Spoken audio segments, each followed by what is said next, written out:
I was at my baby shower when my parents showed up empty-handed. Just a $15,000 loan forged in my own name, so I finally cut them off. And what came after left everyone speechless. They arrived at my baby shower with no heads up, no message, just walked in 30 minutes late, loud enough to pull all the attention from the games and gifts. My mom wore her best supportive smile, the kind she rehearses when she's trying to look like a parent. My dad, as usual, didn't bother pretending. No gift, not even flowers, just a manila envelope Dad pulled out like it was a present. "Surprise," he said, placing it in my lap like he expected applause. "You're helping your brother." I blinked. He gestured to the document inside. A loan agreement, $15,000 CO signed in my name for a car my brother had apparently already driven off the lot. My mom chimed in, touching my shoulder like we were sharing a proud moment. "Be grateful we trust you. This is a big deal for him." That's when it hit me. They weren't asking. It was done, scheduled to process Monday morning. My signature had been forged, or, worse, lifted from times they'd needed help with paperwork before. The room was still buzzing with party chatter. A table of cupcakes untouched, pink decorations swaying under the AC. I just smiled, quietly unlocked my phone beneath the table, opened the banking app, navigated to the pending transaction, and canceled it. That was it. The phone call came exactly 15 minutes after I'd canceled the transaction. I sat there, perfectly still, watching my brother's face transform as he pressed the device to his ear. His initial confusion shifted to comprehension, then to something darker. He listened, nodded once, twice, and then his voice cut through the cheerful baby shower chatter like a blade. "What did you sign?" The question hung in the air, accusatory and sharp. His eyes found mine across the crowded living room, searching for guilt, for submission, for the apologetic expression he'd grown accustomed to seeing whenever their schemes unraveled. But I didn't give him what he expected. I remained motionless, my fingers wrapped around the delicate stem of the plastic champagne flute my cousin had pressed into my hands earlier, the sparkling cider still fizzing softly against the rim. I took another measured sip, never breaking eye contact, never offering the explanation he clearly demanded. The silence stretched between us, electric with unspoken confrontation, while pink and gold decorations swayed gently overhead and guests continued their oblivious conversations about nursery themes and baby names. He stormed out then, his frustration manifesting in sharp, aggressive movements. My father followed without a word, his loyalty as predictable as sunrise. Only my mother lingered, hovering near the gift table like a vulture assessing damage. She muttered something under her breath about me making a scene, though I hadn't uttered a single word or moved from my carefully chosen position. The irony wasn't lost on me. In their world, my refusal to participate in their chaos was somehow more disruptive than their actual chaos itself. Inside me, something fundamental had shifted, though the full weight of it hadn't yet settled. The realization didn't crash over me like a wave. That would have been a mercy, swift and decisive. Instead, it unfurled slowly, methodically, like carefully peeling away layers of rotting wallpaper, only to discover that the corruption went deeper, that the entire wall beneath was riddled with mold and decay. That manila envelope, that forged signature, that brazen assumption of my compliance, none of it was an isolated incident. It was merely the latest entry in a ledger of exploitation so extensive, so systematically cruel, that it could have been divided into chapters, each more damning than the last. As I sat there watching the room pretend nothing had happened, something clicked. This wasn't a one-time overstep. This was routine, a system they built, and I'd been the foundation. Quietly, repeatedly, foolishly. I thought back to last year, my brother's birthday. I'd covered the dinner, an $800 tab at a rooftop steakhouse. I didn't even get a slice of cake, just a thank you text that autocorrected my name wrong. Before that, the HVAC replacement at my parents' house. $7,100. "We'll pay you back once the taxes hit," my dad had said. The refund came, the repayment never did. Then there was the time I spotted my sister $2,000 to get through a rough patch. She posted new designer boots the same weekend, tag still on them in the mirror selfie. But I kept giving, kept swallowing the bile because maybe, just maybe, this time they'd see me, not as a convenience, not as a wallet with legs, but as someone who mattered. They never did. At my own baby shower, a day that should have been about celebration and joy, I found myself reduced to nothing more than a footnote to a financial transaction, a reluctant host to my own public humiliation. The irony wasn't lost on me. Surrounded by pink decorations and untouched cupcakes, I was expected to smile graciously while my family orchestrated their latest exploitation. And God help me, I almost did. I almost swallowed my dignity once more, almost let it slide into that familiar pattern of silent compliance that had defined our relationship for years. But something stopped me this time. A memory surfaced from the depths where I'd buried it, untouched and unexamined for years. A moment from sophomore year of college, during my first holiday break home after the accident that had fundamentally altered the trajectory of my life. I was different then, quieter, more cautious, still learning to navigate a world that suddenly required different skills, different approaches to even the most mundane tasks. The adjustment was ongoing, a daily negotiation with my new reality. That particular evening I'd offered to help with the dishes after dinner, a simple gesture, an attempt to contribute despite my limitations. My coordination wasn't what it used to be, my grip less certain. When my hand slipped and the plate shattered against the kitchen floor, the sound seemed to echo through the house like a verdict. My mom's laughter followed, not malicious exactly, but dismissive in a way that cut deeper than outright cruelty. "Guess some things you'll just never be good at," she said, her tone carrying that particular brand of casual brutality that families specialize in. My father didn't even look up from the television, his indifference somehow more devastating than her words, but it was my brother's whispered comment that sealed the moment in my memory. "You shouldn't have come back." The words were meant to be private, spoken under his breath, but I heard them clearly. They thought I didn't, but I did, and in that moment I understood something profound about my place in this family hierarchy. From that point forward, I began to notice the pattern with painful clarity. Every time they labeled me as so independent, it wasn't admiration. It was an excuse, a convenient justification for their absence from my life. They used my perceived self-sufficiency as a shield against their own neglect, a way to avoid showing up, calling to check in, or simply asking how I was managing. When I got pregnant, alone, by choice on my own terms, their response was deafening in its silence. No offers of help materialized, no congratulatory cards arrived in the mail, barely even an acknowledgement that I was bringing their grandchild into the world. But now, suddenly, everything had changed. Now I was useful again, transformed from an inconvenient reminder of their failures into a valuable asset. Now they showed up, not with gifts for the baby, not with words of support or genuine concern for my well-being, not even asking, "How are you holding up?" but with a manila envelope containing a forged contract and the audacity to frame it as family obligation. The transformation was complete. I had evolved from forgotten daughter to financial safety net, and they expected me to be grateful for the promotion. That's when I saw the full shape of the thing I give, they take. I show up, they leave me out. I stay quiet, they assume consent. It wasn't random. It was trained, conditioned, expected, because every time I let it slide, they built the next insult a little bolder. They didn't just disrespect me, they discounted me. They rewrote the story so thoroughly that they believed it, that I was okay with being used, that I liked it, that my silence was agreement, that my understood meant permission.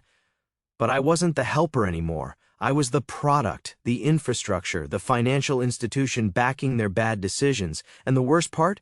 They weren't ashamed. They were entitled. They believed I owed them because I didn't scream, because I didn't fight, because I didn't pull away when I should have. But I was done. I saw the pattern now. Every flashback that had haunted me, the canceled invitations, the backhanded compliments, the withheld affection wasn't a fluke. It was a blueprint. And now that I'd finally read it, I was ready to tear the whole thing down, not out of vengeance, but out of clarity. They didn't see a son, they saw a solution. But now the asset was logging out, and they were about to learn what it felt like to lose their favorite resource. They never taught me boundaries, only guilt. They raised me on obligation, that twisted brand of love where sacrifice is the only currency and silence is proof of loyalty.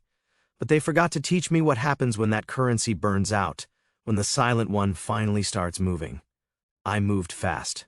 By midnight, I was in bed, laptop open, earbuds in, baby monitor app on one screen, banking app on the other. The $15,000 loan had been processed but not fully withdrawn.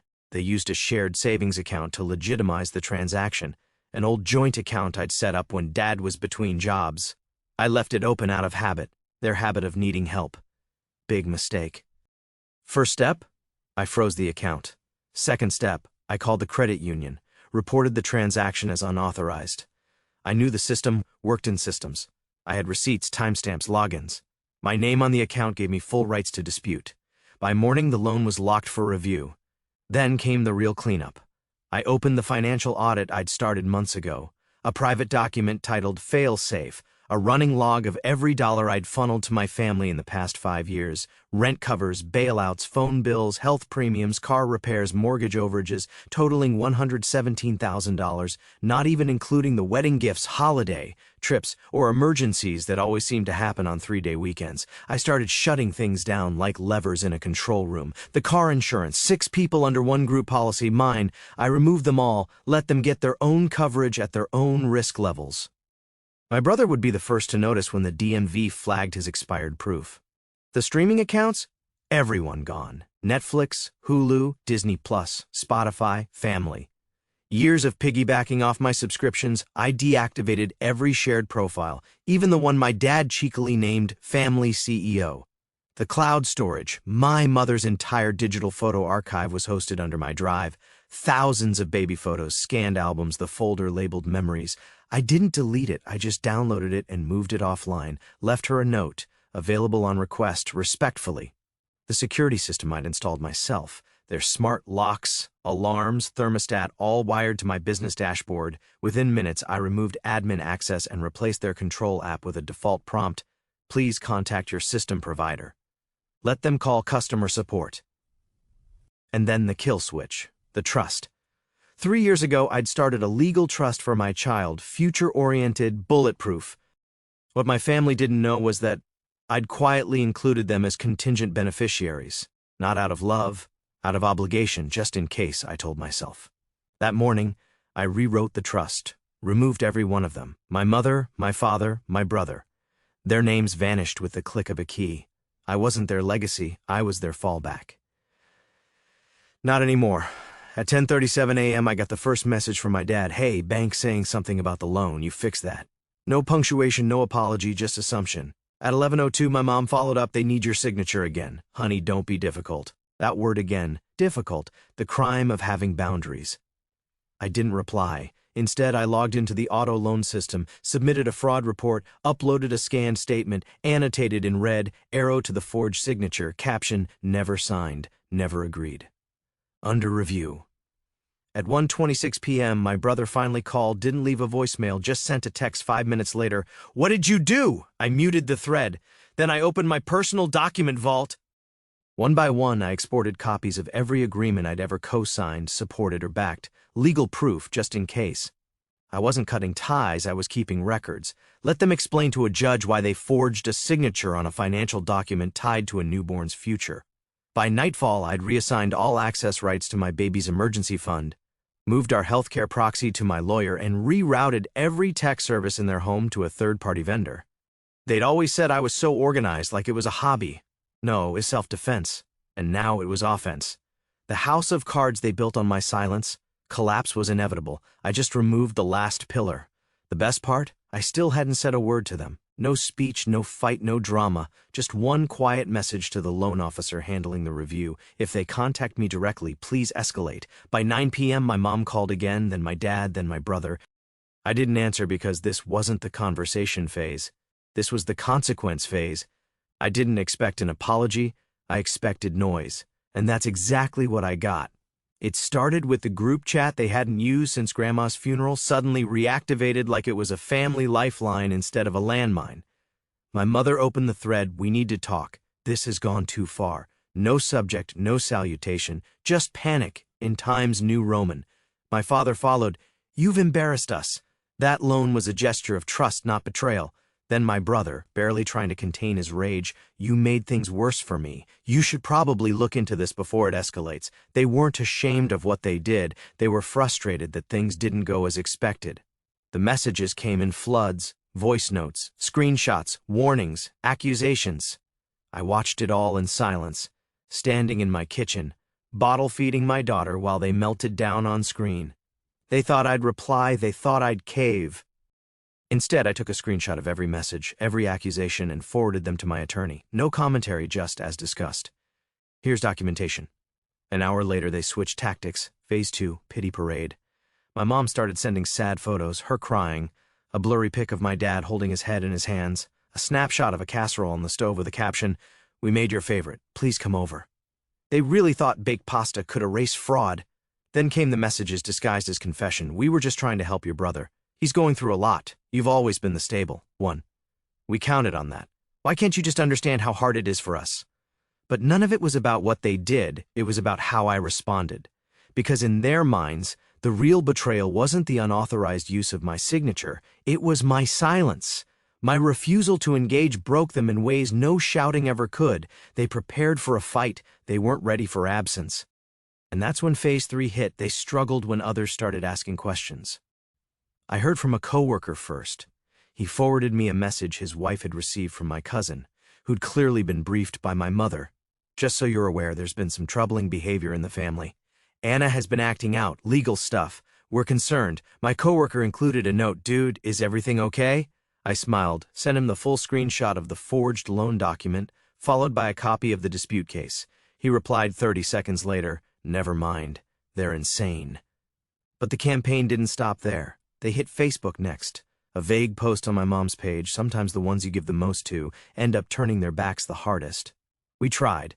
God knows we tried. Then a barrage of sympathy, comments from her knitting friends, her church friends, her bridge club. "You're a saint. Children today don't understand gratitude. You did your best." They had the audacity to write saint after fraud. That night I sat down and drafted a message. Not to them, to everyone else. A single post, public, polite, and devastating. To those hearing rumors, I canceled a fraudulent auto loan made in my name without my consent. If you need clarity, here's the documentation. I attached it, loan copy, dispute confirmation, my formal email to the lender, a black box over my account number, but every signature visible. I didn't write a caption. I didn't name names. The truth didn't need a villain. It already had proof. Within 24 hours, the narrative started to crumble. 3 cousins liked the post. 2 mutual friends removed comments they'd made on my mother's timeline. 1 aunt called to say she was deeply ashamed she believed their version. That's when the calls really started. Not messages, calls. My mom first. I watched the phone ring. She left a voicemail this time. "You think you've won? You're tearing us apart. You're making it hard for everyone. Do you even care?" My dad, 10 minutes later, "You need to delete the post. It's family business. You don't air laundry like this." Family business. That phrase they used like a muzzle, like a shield against consequences. They didn't want resolution. They wanted reversal. They wanted me to pretend it didn't happen again. Then came the final escalation. At 2:17 a.m., I got an email from an address I didn't recognize. No subject line, no greeting, just a PDF attachment labeled Loan Options, Reconsideration, Alternate Terms PDF. Inside, a revised agreement, my name removed, my brother's signature added. $15,000, a line at the bottom, "This supersedes all previous drafts." And a note in plain text, "This fixes everything. Now you can take down the post." I stared at it for a full minute. They thought they could clean the crime with an edit. No apology, no ownership, just a quiet hope I'd go back to being their cleanup crew. Instead, I forwarded the email to the bank representative handling my case. Subject line, "Attempted cover-up." Attached. I wasn't planning on going public. Not really. I thought forwarding the forged loan to the fraud department, posting the clean receipts, and stepping back would be enough. I thought the lie would choke itself when it ran out of air, but they brought oxygen. They kept stoking the fire, thinking I'd smother it to protect them. They didn't realize I'd stopped protecting anyone.